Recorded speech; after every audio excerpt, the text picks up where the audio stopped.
Так, наша экспедиция, в которой мы были, Алгон-Горинской, которая по следам Владимира Клавдевича Арсеньева. Вот это есть такой дневник, который находится в архиве Русского географического общества в Владивостоке.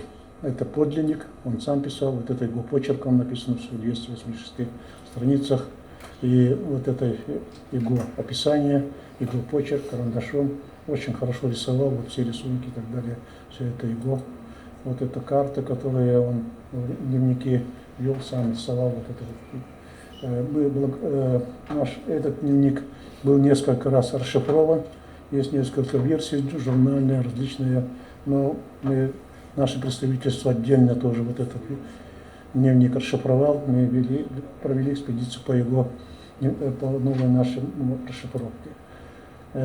Вот такой был нами создан график, который Арсений ввел по дневникам. Это вот по нынешней карте его маршрут идет вот таким образом, это вот перевалы, поэтому вот такими ломаными линиями идет его маршрут. Вот мы начали разрабатывать маршрут в 2017 году, 3 года назад, когда было 175 лет Арсеньеву и столетие его, и столетие этой экспедиции. Думали пройти на снегоходах по данному маршруту, но у нас не получилось. Вели много переговоров, вот это Планета Тайга, партнеры наши с Комсомольской на Амуре, тоже с ними переговоры по совместной поездке. Но получается, вот 200 километров вот этого с перевала у нас никак невозможно было пройти. И получилась вот такая дорога, которую мы проехали 19 по 24 февраля. Вот середина перевала, вот это остается, которую мы не смогли пройти. Поэтому мы дошли со стороны еврейской области до Гордона, а со стороны Комсомольской на Амуре стойбище Джуен, который проехал всем в свое время. Вот это место вот сейчас с карты вот в таком виде и из самолета вот такой снимок. Поэтому здесь сейчас никто не живет, никакой хозяйственной деятельности не ведется, но вы сами видите, какие горы, какие перевалы, которые невозможно пройти. Мы начали 20 февраля с музея Грабекова. Горобейко Василий Васильевич, это Русское географическое общество. Сейчас он является руководителем Росприроднадзора еврейской области Хабаровского края. Он прошел по этому маршруту примерно только со стороны еврейской области. Мы работали в библиотеке, это музей имени Грабекова. Это вот музейные экспонаты, компас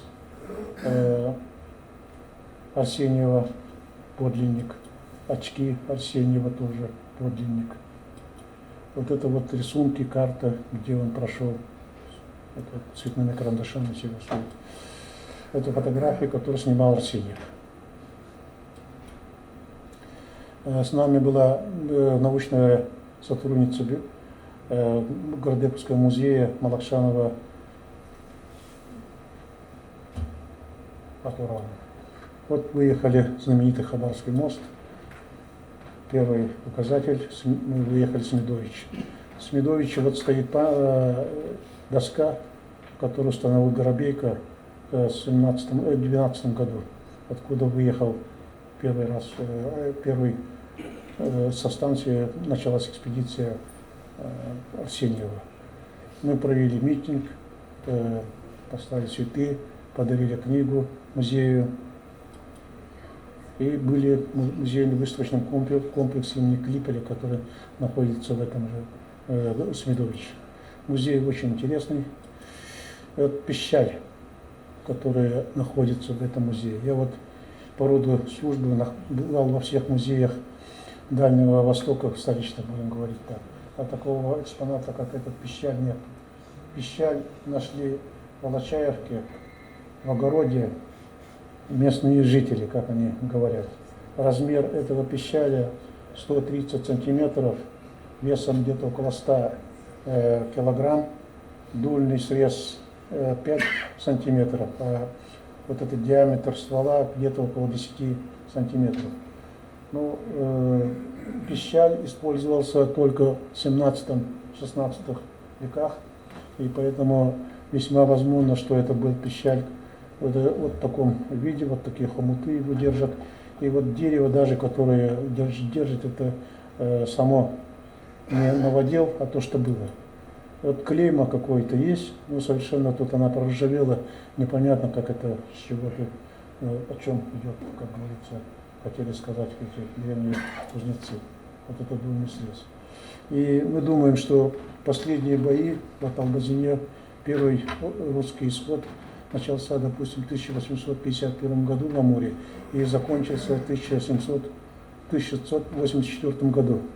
Значит, это вот эта пищаль наверняка с Якутии, якутские казаки обосновали Албазин, и первое поселение русских в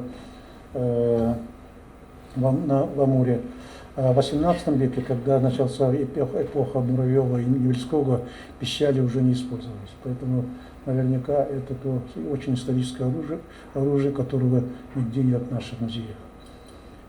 Книга памяти земли Волочаевской, вы знаете, Волочаевская это эпопея, но чем хороша вот эта именно книга, здесь 2500 человек, которые имена, фамилии, по возможности фотографии тех людей, и белых, и красных, всех. Поэтому я вот ксерокопию привез, Андросову Гаврилу Гавриловичу передал, который сейчас занимается такими делами, Николай Афанасьевич, тоже вам интересно. Нам тоже, наверное, взять такой пример, чтобы мы могли в таких книгах памяти увековечить всех наших людей, которые участников гражданской войны и с той, и с этой стороны. Вот такое. Ага. И очень интересный вот этот есть материал.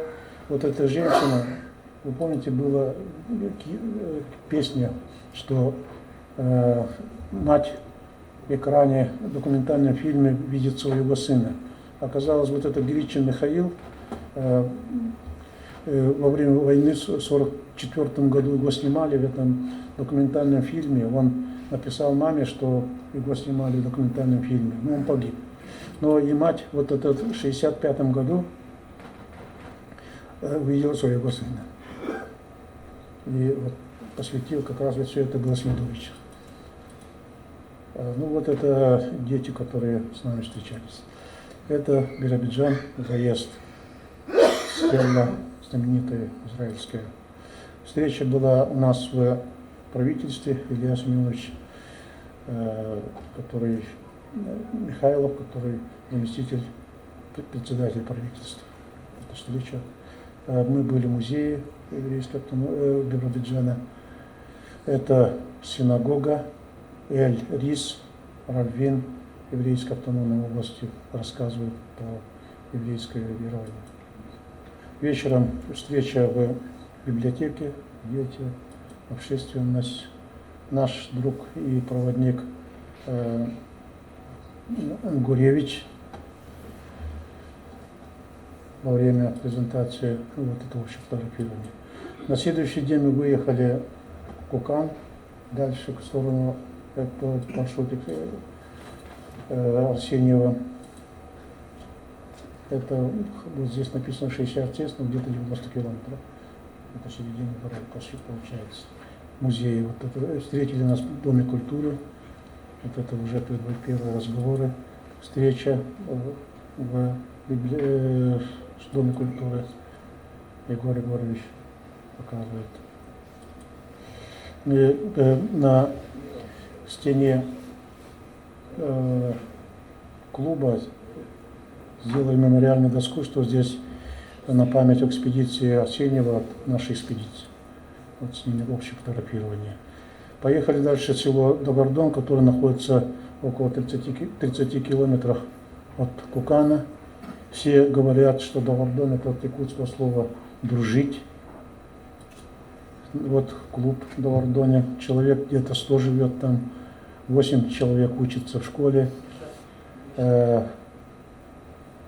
Считается, Арсений пишет, Догордон это якутское село, которое рядом с Куканом. Вот такое село вот сейчас. Вот эта женщина встретила, это Соловьева Александра Анатольевна и Антонина Александровна. Она урожденная Колесова, прекрасно начала говорить по-якутски. Она якутка приморская, никогда не была в Якутии, но она очень хорошо говорит. Сперва смущалась, но потом начала чисто якутски, надо с нами общаться и изъясняться. Вот Семен Никонович подтвердит, как она его обзывала. Чисто по-якутски. Вот это Егор Егорович обряд Алгыс на реке, возле реки Урми. Ну, приключения по дороге. Владимир Петрович там вытаскивает машину, которая попала в кювет. Вот мы ехали обратно в Хабаровск. И обратно вот с Хабаровска мы поехали в сторону Комсомольска-на-Амуре, как я вам говорил. И с той стороны заехали по маршруту. Это Комсомольск-на-Амуре находится около 400 километров от города Хабаровска. И ледовая переправа возле города Амурска, это Вознесеновска называется. Вот такая переправа, не только Бестях, это Амур. Это город Амурск, город металлургов, последняя ударная комсомольская стройка Советского Союза. Эльбан, наверное, многие слышали, станция. Есть огромный патронный завод, это станция Эльбан. Вот это Болонь, озеро, которое длиной около 70 километров. В прекрасном месте стоит вот этот поселок Жуен. В Жуене живет около 500 человек, 98% населения нанайцы. Это нас встретила общественность. Это глава Дослега Дмитриева Елена Александровна. Ну, говорят, где-то есть, говорят, якутские корни. Егор Егорович, мы подарили наши книги. Это музей, все сделано вручную, общее фотографирование. Они делают строганину с карася. Нас вот это удивило, вот это блюдо, которое они называют тала. Вместе с черемшой надо вот его кушать. Ага. И вот возле клуба мы тоже прикрепили вот эту нашу табличку, вот память о Гагаринской экспедиции Арсеньева, вот нашей экспедиции «Пути великих свершений». Вот глава Дмитриева любуется нашими наклейками. Это фото на память на фоне озера. Комсомольск-на-Амуре. Комсомольск-на-Амуре. Комсомольск-на-Амуре. Комсомольск-на-Амуре. Выехать с Комсомольска-на-Амуре. Интервью, которое взяли меня возле дороги Совгавань, перекресток Комсомольск-на-Амуре. Ну, на этом мы закончили вот нашу экспедицию. Это издали, вот у вас лежит версия, которая в таком виде есть, и вот в таком, которая перед вашей. У нас были дни Дальнего Востока, 12-14 декабря я выступал с докладом о путях великих свершений, на более таком сокращенном виде. Присутствовал Котляков Владимир Михайлович, вице-президент общества, Русского географического общества. И вот это общее фотографирование. И принято решение, вы знаете, наверное, что «Пути великих свершений» становится федеральным проектом. И в этом году будет первый этап проекта экспедиции с Москвы. Она будет называться «Пути великих свершений» от Московского царства до Великой Державы. И первый этап будет с Москвы до Красноярска, второй этап Якутия, и третий этап с Якутии это Дальний Восток и плюс, наверное, Америка, Аляска и Северо-Восток. Мы продолжаем работу над серией книг. 25 декабря издали книгу «За горючим камнем». Я уже рассказывал здесь, что мы будем продолжать вот эти книги в плане отраслевом. И вот эта отрасль, наша угольная отрасль, которая развитие угольной промышленности в Дальнем Востоке. Открытие, освоение, я работаю. Очень интересная тема. И 18 марта на днях мы будем проводить презентацию в городе Нерюнгри. Планируется мы разговаривали штабом «Победа-75». Мы планируем экспедицию, вернее, для создания телепередачи в местах хасанских боев, которые в Дальнем Востоке, возле Владивостока. У Николая Афанасьевича мы планируем экспедицию в Базино. Да? Так, и вы знаете, что будет в 22 году столетие Республики Саха-Якутия. Вот это вышел указ в 2014 году. Мы сделали предложение, что сделать направление музея Чарковского. Вы знаете, он назывался Чарковский музей политической ссылки. Его переиначить, чтобы он стал музеем путей великих свершений, форпостом Якутия, форпост России в Дальнем Востоке. Вот Александр Сергеевич, будучи в конце августа в Черкехе, дал такое поручение, сейчас ведется в этом направлении работа. Мы предложили к 2022 году поставить памятник в Якутске к столетию нашей государственности и взять основу мотивы памятника тысячелетия России, который поставлен в 1862 году в Новгороде Великом. Здесь 129 величайших сыновей России, государственных деятелей, военачальников, писателей, общественных деятелей, художников. И в таком же мотиве сделать в виде СРГ, чтобы начиная с Тагандархана, начиная всех наших великих людей изобразить в одном памятнике.